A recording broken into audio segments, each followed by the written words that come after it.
for the last few months. And one of the things that doctors are trying to understand about coronavirus is why it affects us all so differently. For many, the symptoms are mild. For others, it's far more serious. It seems that some people struggle to shake off the symptoms, leaving them exhausted and anxious for weeks. Our health correspondent Dominic Hughes has been speaking to two people, Felicity and David, about their experiences. I have suspected coronavirus.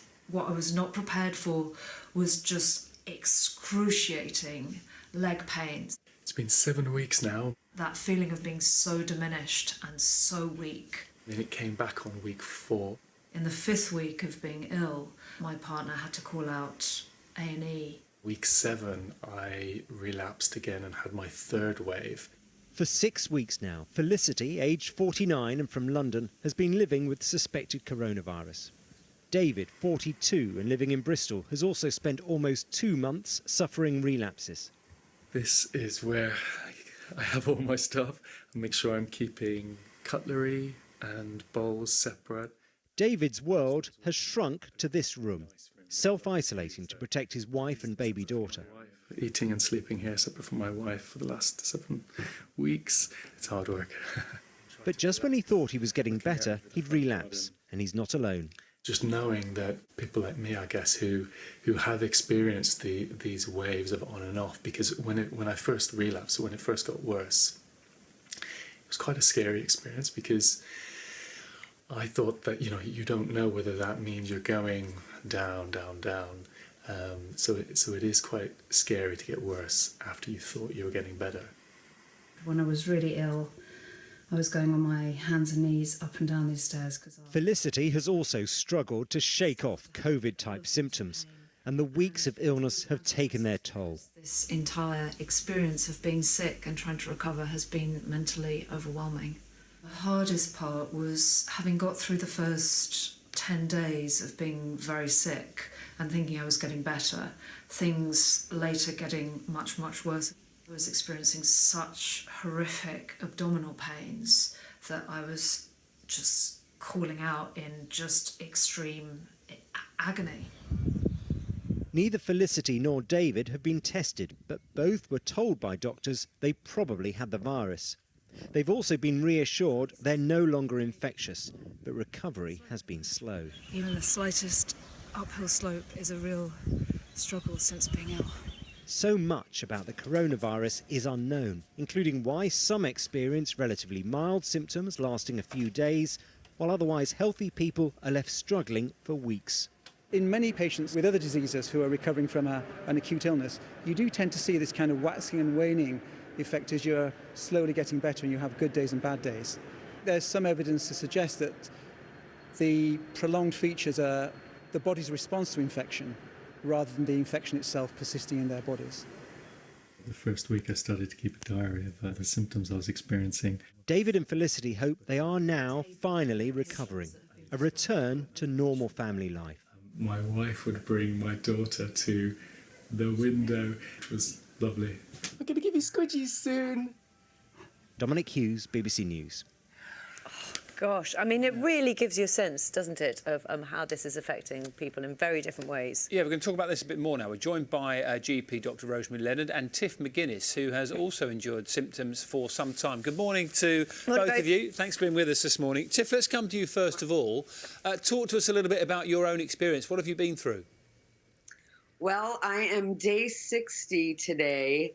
My symptoms first started March 8th with an incredible migraine and light sensitivity. And it's just really been an array of symptoms. Although I feel better than I did, a few weeks ago even, I'm aware of how much I need to rest. You really can't move that much. The more you move, the more out of breath you become. The more out of breath you become, the more your heart rate increases. The more your heart rate increases, then the fevers start again, and the whole process seems to start again. It's not like when you have a cold or flu and you're not quite better, but you can still get on with your life and do things. This you can't. Everything stops. Tiff, you give us a really good insight into, I'm sure how other people are feeling as well. Dr. Rosemary, are you hearing similar stories from your patients? Yes, but one of the problems we have with this is that in some cases it's probably not coronavirus. But what we have to realise is this is a very new illness. We've only had it with us for 4 months, so there's a lot about it we don't know. As GPs, we know that any viral illness can, in a very few people, cause long-term tiredness, post-viral syndrome. I mean, it was classic about 15, 20 years ago when people had glandular fever, and that's less common now. So we know that viral illness can do this. What we don't know with COVID illness is exactly how many people have actually been affected. And the other problem we've got is because we weren't testing the general population, and that's been a big problem, we actually don't, it's very difficult to say, was this definitely COVID or not?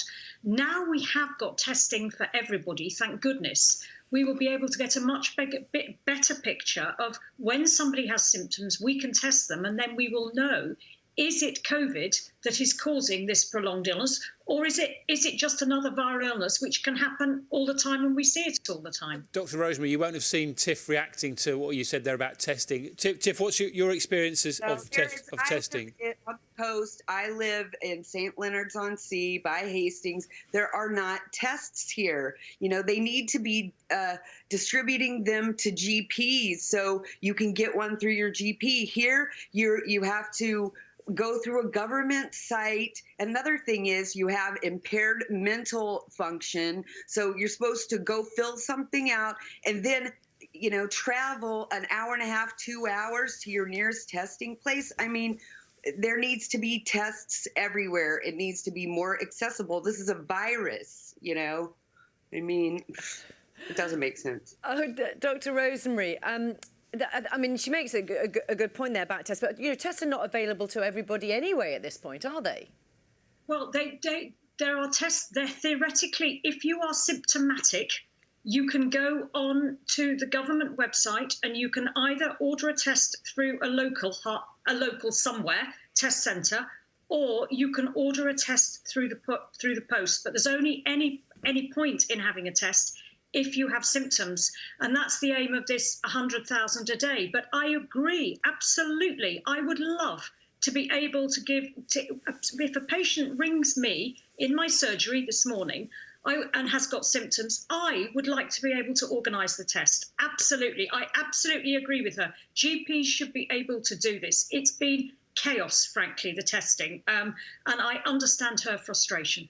So have you made and others made that point about, for example, as you say, the ability of GPs to distribute those tests? And when you do make that point and others make it, what is the response? The response has been that it's an issue about getting them to the labs, is what I've been told. So it's actually quite a complicated setup. The patients who are going into hospitals and also healthcare professionals are having their tests done in Public Health England labs and in hospital labs. And then the general public are having them done in these big centres such as Milton Keynes. And it's an issue of, if I did swabs in my surgery, who would analyse them? I mean, I cannot believe how complex this whole situation has become. But that's the excuse I've been given. And I realise I'm being very critical here, but I do think it needs to be said that this testing has been a mess in this country and it needs to be sorted out properly. Tiff, how much difference would it have made to you if you'd actually been able to know that you have had coronavirus? Well, I mean, yeah, I would like to know. I mean, I don't need a test to know that I've had it, but it would be good. I think everyone who has it or who's had it, we should all, there should be a government health body looking out for the people that have had it. And, if there's any kind of treatment available, I mean, in the future, we should be on lists for future treatments. But now it's like the way that the whole system has been here, honestly, it's been like you have been on a ship and you were thrown off into the middle of the ocean with just those inflatable kitty armbands and told, see you at shore, good luck. And that's how it's been. It's really great for you to be able to share the experience that you've had. You said day 60. I was just thinking, Dr. Rosemary, there might be people watching, listening to Tiff's experience who are not sure whether they've had coronavirus, but 2, 3, maybe 4 weeks after, they still have the cough, they still have the fever, they still have some of those symptoms. What is your advice for them this morning? I would actually say, if you are still getting symptoms, do contact your GP. Message as always, we're open. We are speaking to people on the phone, but we can examine you. It sometimes is worth having, it is worth having a check to check you haven't got an ongoing, say, bacterial chest infection that requires antibiotics.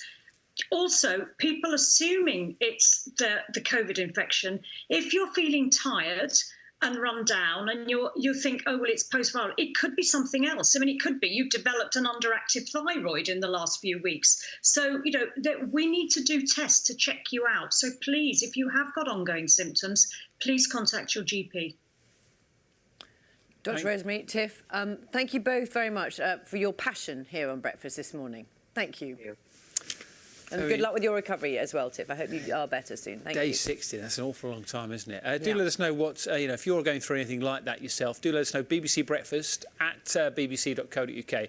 And as ever, there's a healthy discussion that goes on Facebook during the programme, and you can find us on Twitter as well.